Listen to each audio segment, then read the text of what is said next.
Temporada 2024-2025. El Barcelona de Flick impresiona a todos con una propuesta extrema. Los rivales caen una y otra vez en fuera de juego y acaban totalmente desesperados. Gracias a esta táctica tan agresiva, el equipo marca una cantidad de goles que no se veía desde el Barça de la MSN. No obstante, en varias ocasiones se encuentran al borde del abismo y en el inicio de la nueva temporada varios equipos han atacado sus debilidades. Pero por una razón, Flick no piensa en cambiar la estrategia, ni siquiera lo hizo en el minuto 90 de una final de Champions. No por arrogancia, sino porque es algo que pocos han entendido y es clave para el equipo. Entonces, ¿qué hay detrás de la táctica extrema de Hansi Flick en el Barcelona? Bueno, en realidad Flick no la inventó. En los años 70, Rinus Michels creó un sistema de juego que cambió el fútbol para siempre, el fútbol total, que se hizo muy popular en el Mundial del 74. La selección de Holanda ejerció una presión tras pérdida asfixiante e impresionante. Los jugadores salían como locos a recuperar el balón, de forma que el rival no tenía ni tiempo ni espacio para pensar. También utilizaban constantemente la trampa del fuera de juego. La defensa se adelantaba para dejar al delantero en posición ilegal. Aunque la naranja mecánica perdió la final ante Alemania Federal por 2-1, aquel equipo revolucionó la historia del fútbol moderno. A partir de ese momento, muchos de los mejores entrenadores de los mejores equipos se inspiraron y se inspiran en las ideas del fútbol total. Entre ellos, nuestro protagonista, Hans-Dieter Flick. Durante su etapa en el Bayern, Flick formó uno de los equipos más poderosos del siglo. Eran una auténtica máquina de hacer goles. Promediaban casi 3 por partido. Irónicamente, aquel equipo expuso de forma brutal a un Barcelona que había ido perdiendo su identidad con el paso de los años. Si nos fijamos en aquel partido, el dominio del balón estuvo igualado, pero los alemanes metieron 1, 2, 3, 4, 5 marchas más. La intensidad en la presión sofocó a los azulgrana y varios goles llegaron gracias a ello. Precisamente esta forma de presionar tan agresiva y valiente, con la línea muy adelantada, era la clave de aquel gran Bayern de Flick. When somebody make a pressing and get dribbled, it's not a problem. The next guy has to come. And it gets dribbled, the next guy has to come, and there is a moment we catch the ball. Cuando Flick aterrizó en España, muchos medios cuestionaron si el Barcelona iba a perder su identidad. Los jugadores se sorprendieron del enfoque radical del míster. Quería implementar el sistema defensivo más agresivo del fútbol, pero absolutamente nadie se imaginaba lo que esta decisión iba a provocar.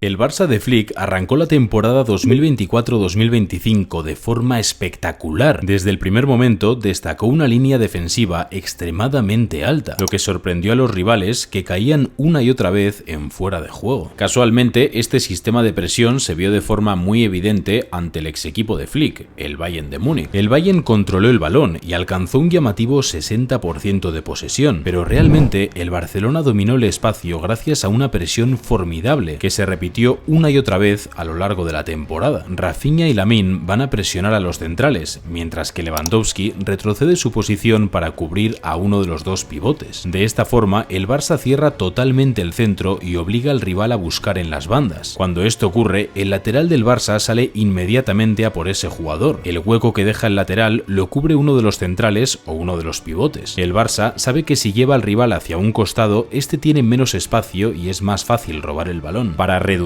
al máximo el espacio del rival, la línea defensiva se adelanta hasta el centro del campo. Con este movimiento, el partido se juega en muy pocos metros y se forma una especie de jaula que sofoca a los rivales. Gracias a ello, obligaron al Bayern a retroceder una y otra vez o a buscar balones largos de forma precipitada. Esto fue clave en la victoria por 4-1 ante su bestia negra europea, lo que supuso un impulso moral enorme para el equipo y para la idea de Flick. Sin embargo, en ciertas jugadas, el Bayern también expuso los riesgos que significa esta línea tan adelantada. Y justo después, el Barça visitaba el Santiago Bernabéu, por lo que muchos comentaron el peligro que esto suponía ante delanteros tan veloces como Kylian Mbappé o Vinicius Jr. En el clásico, el Barcelona tuvo mucho más dominio del balón, pero sin él no cambiaron en absoluto su planteamiento a pesar del peligro del Madrid a la espalda. En este partido destacó la increíble ejecución de otra de sus principales armas, la trampa del fuera de juego. El ejemplo perfecto es una jugada que acaba en gol. Mirad cómo como Pau Cubarsí lee el desmarque de Mbappé y en vez de seguirlo, decide dar un paso al costado. Este movimiento dejó al francés en posición ilegal y el gol fue anulado por el VAR. Posiblemente si lo hubiera seguido hubiera habilitado a Mbappé y ahí el francés es muy rápido. Pero el delantero del Madrid acabó totalmente desesperado. Cayó hasta 8 veces en fuera de juego. En la segunda parte, el Barça sacó el martillo a pasear y goleó por 0-4 en una noche mágica para los culés. Aún así, pese a la goleada de escándalo, todo el mundo hablaba de lo mismo: la impresionante altura de la línea defensiva de Hansi Flick. Provocaron 12 fueras de juego y hasta ese momento promediaban 7 por partido, una cifra ridículamente fuera de lo normal si lo comparamos con el resto de equipos. Pero cuando le preguntaron por ello, Flick respondió que esta forma de jugar podía parecer arriesgada, pero que realmente no lo era, con todos sus huevos, pero luego vamos a ver bien el porqué. No obstante, poco después perdieron por 1-0 ante la Real Sociedad fuera de casa. Fue el primer partido en el que se quedaron sin marcar ni un solo gol y no tiraron ni una sola vez a puerta. En el siguiente empataron a 2 frente al Celta de Vigo. Más adelante perdieron 3 partidos consecutivos en Montjuic y la situación se agravó todavía más. Tras un empate ante el Getafe, igualaron la peor racha en la historia del Barça en la Liga. Parecían quedarse descolgados de la pelea por el título. Y en aquel momento existían dudas sobre si el equipo podía mantener un ritmo tan alto como el que había demostrado en la primera mitad de la temporada. Pero todas esas dudas se despejaron en la final de la Supercopa de España ante el Real Madrid. Al cerrar todas las vías de escape del Madrid, Courtois no encontraba salida y se vio obligado a jugar constantemente en largo. El Barça ganó prácticamente todos esos balones, especialmente en su propio campo. Justo de este tipo de recuperación nació el gol del empate de Lamine, aunque el tercer gol es una prueba aún más evidente. Tras un envío en largo fallido de Courtois, fruto de la presión, recuperaron el balón y rápidamente Koundé le puso un centro milimétrico con música a Rafinha, que llegó desde atrás bailando Samba do Brasil y marcó el gol, que el partido terminó con un impresionante 5-2, a pesar de la expulsión de Wojciech Szczesny. De esta forma, el Barça se proclamó campeón de Supercopa de España y ganó el primer título de la era Flick. A partir de ese momento, el equipo recuperó la confianza y encaró la recta final de la temporada como un tiro. Incluso en situaciones extremas eran capaces de remontar de forma impresionante. Por ello, muchos encuentros terminaron siendo una auténtica locura de goles, como las increíbles semifinales de Champions ante el Inter de Milán. Los azulgrana dominaron ambos partidos y una vez más la presión fue decisiva para ello. Los italianos se vieron acorralados durante muchos tramos, sin apenas opciones para salir con el balón. The 11 players of Barcelona are in your half, so that means they're always on pressure of the ball. So that means that I think to find the solution, someone should put it, but even without looking, you know. But if you're trying to like do a real pass, you always have a Barcelona player in front of you because they're 11th player in your half, so they're always pressing the ball. It's a real nightmare playing against those players. Aún así, el Inter de Inzaghi era especialista en detectar puntos débiles y supo explotar los de un Barça completamente volcado en ataque. Esto convirtió la eliminatoria en un auténtico festival de goles. El Barcelona remontó un 2-0 en contra en ambos partidos, pero varios errores individuales terminaron condenando al equipo en San Siro. A pesar de quedarse a tan solo un pasito de jugar la final de Champions, el Barça completó una temporada histórica. Ganó todos los títulos que disputó a nivel nacional, pero sobre todo dejó unas sensaciones increíbles a nivel de juego. Los de Flick llevaron su idea al extremo, independientemente del rival o de la situación. En total, provocaron 301 fueras de juego, una cifra récord. Concretamente, en Champions obtuvieron su mejor registro. Provocaron casi 6 por partido, 80 en total. El segundo que más provocó fue el Aston Villa con 34. Pero claro, una estrategia tan arriesgada conlleva grandes riesgos a los que se exponen una y otra vez. Parece una forma de vivir al límite constantemente. Y al inicio de la temporada 2025-2026, este planteamiento fue más cuestionado que nunca, especialmente por la preocupación de muchos de que esta táctica haya sido descifrada.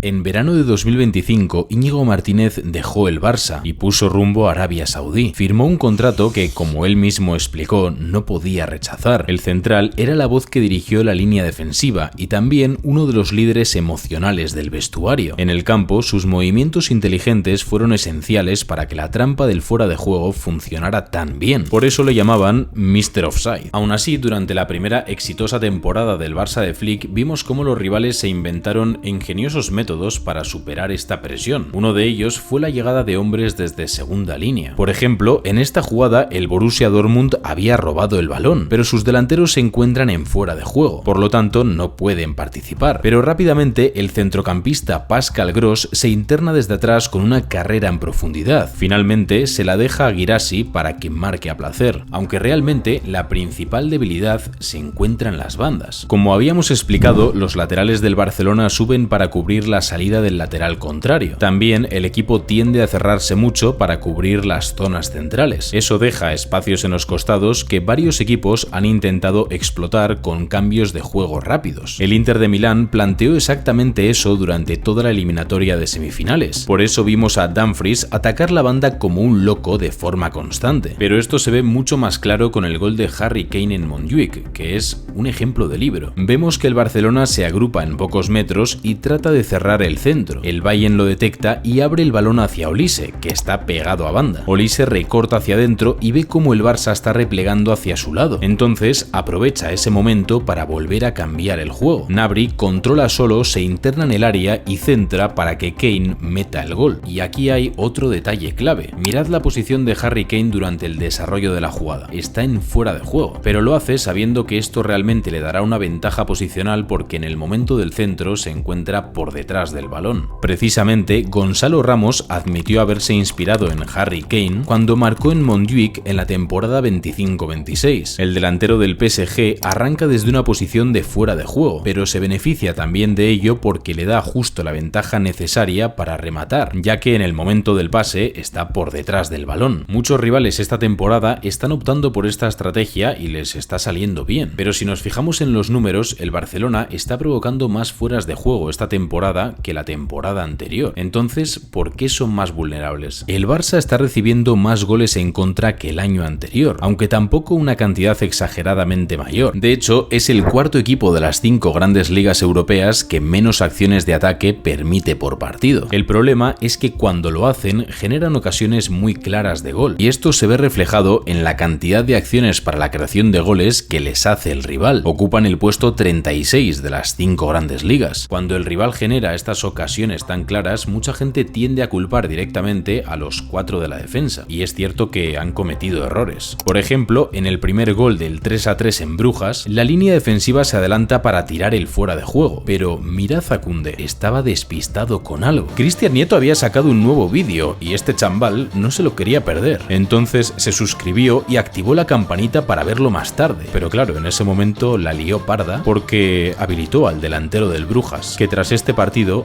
fue internacional con Portugal por primera vez. Pero bueno, Flick perdonó a Koundé porque también estaba suscrito. Esta información no está comprobada científicamente. El propio Flick ha comentado en varias ocasiones que se están cometiendo más errores de la cuenta, sobre todo de concentración, pero no solo en defensa, sino que todo empieza desde arriba. En este sentido, es importante destacar que las bajas se han notado y mucho. Sin ir más lejos, un jugador como Rafinha es indispensable, no porque Rashford u otro jugador no lo pueda hacer bien, sino porque el brasileño es literalmente la expresión de lo que significa el Barça de Flick sobre el terreno de juego. Verticalidad, desmarques, pegada y sobre todo un sacrificio en defensa como ningún otro delantero en el mundo, probablemente. A mí ver jugar a este tío siempre me ha emocionado, aunque bueno, no más que a John Stones del Man City o a Jamie Barry del Leicester City. El caso es que para que esta propuesta tan agresiva funcione, tanto los delanteros como los centrocampistas deben cerrar los espacios del equipo contrario, porque el momento más vulnerable del sistema es cuando un jugador rival tiene tiempo y espacio para pensar y poder dar un pase con claridad. Mirad cómo en el gol del PSG de Gonzalo Ramos, Vitinha tuvo todo el tiempo del mundo para ver la jugada clara. Entonces, en este caso, tirar la línea defensiva tan alta fue un claro error de coordinación, porque no tuvo ningún sentido. Sin embargo, cuando los centrocampistas y los delanteros presionan con intensidad, hacen que el ataque del rival no sea tan claro o incluso cortan la jugada de raíz, sin que suponga una amenaza. Y esto es totalmente clave. Para ello, los jugadores deben estar al 100% concentrados. Como dijo Rinus Michels, este estilo de juego solo funciona si los jugadores muestran un espíritu de lucha inquebrantable y una perfecta preparación física. El sistema de Flick depende directamente de ello, porque conlleva mucho desgaste físico y mental. Pero como dijo Íñigo Martínez, si lo haces bien, mola. Pero vamos, que es un sistema donde si lo haces bien te da más de lo que te resta, ¿no? Ahora bien, ¿por qué exactamente? Flick no se levantó un día de la cama y dijo, venga, voy a jugar con la defensa adelantada porque me sale de los huevos, sino porque es clave para el éxito de sus equipos. Como hemos visto, la defensa adelantada acompaña la presión de tal forma que el espacio que tiene el rival para jugar se reduce muchísimo, los acorrala en su propio campo. Precisamente esto es lo que hace que el Barça tenga el control de sus partidos. La temporada pasada acumularon una media de un 69,1% de posesión. Fueron el equipo que más tuvo el balón de las 5 grandes ligas. Este año tan solo están por detrás del Paris Saint-Germain. Respecto a la anterior etapa con Xavi, subieron el porcentaje significativamente, aunque parece extraño porque el Barça con Xavi buscaba más balón, sobre todo también esas posesiones para defenderte con balón, pero si lo analizamos, la explicación está en el tiempo que pasa el rival con el balón. Vamos a fijarnos en la estadística de PPDA, que mide cuántos pases puede dar el rival antes de que realices una acción defensiva. El Barça de Xavi permitía 8,27 por partido, que no está nada mal, pero es que el Barça de Flick solo permitió 6,48 en la 24-25. Este año esa cifra ha aumentado, por lo tanto es peor, pero aún así sigue siendo muy buena. Para ponerlo en contexto, el propio Bayern de Flick o el Liverpool de Klopp, dos equipos graduados universitarios y doctorados en la presión tras pérdida, no mejoran este registro. Aunque más importante todavía es el beneficio que te da esta presión a la hora de atacar, porque al recuperar el balón tan arriba puedes hacer ataques mucho más peligrosos. Similar a lo que buscaba Jürgen Klopp con su Gegenpressing. Klopp decía que ningún playmaker en el mundo puede ser tan bueno como una situación de contrapresión. Su lógica era que si consigues recuperar el balón muy arriba, pillas al rival desordenado y con tan solo un pase puedes acortar todo el proceso de creación. Gracias a ello, el Barcelona es el equipo que más acciones de ataque genera y el segundo que más goles marca tras el Bayern Múnich, que tiene unos números de locos hasta este momento de la temporada. Su producción ofensiva es simplemente escandalosa. La temporada pasada marcaron 174 goles. Para que os hagáis una idea de lo bestia que es esto, solo una de las 4 temporadas de Guardiola con el Barça y una de las 3 de Luis Enrique superan este registro. Y ahora no está Messi, claro. La media de goles esta temporada también es muy parecida a la anterior. Es evidente que este Barça también encaja más goles. El sistema tiene puntos débiles como cualquier otro, pero su incuestionable éxito ofensivo no se entendería sin precisamente estos riesgos que toman. Y si alguien tiene dudas sobre si Flick va a cambiar su estilo de juego, podemos verlo con un detalle clave. Nos vamos a la final de Champions de 2020. El Bayern de Flick gana 1-0 y mirad dónde defienden, en el centro del campo. Simplemente es su ADN. Realmente es imposible gustarle a todos. Cuando el Barcelona en la 22-23 no recibía un gol ni a tiros, mucha gente se quejaba de que no marcaban demasiados goles. Hoy algunos se quejan de lo contrario, pero la realidad es que desde su llegada Flick ha llevado de vuelta a Barcelona muchos de los principios cruyffistas más puros, esos que fueron clave en la etapa más exitosa del Barça. Como aquel, prefiero ganar por 5-4 que por 1-0. Esto está más que demostrado. Y en el fútbol como en la vida, solo llegan lejos los que se atreven a ser ellos mismos.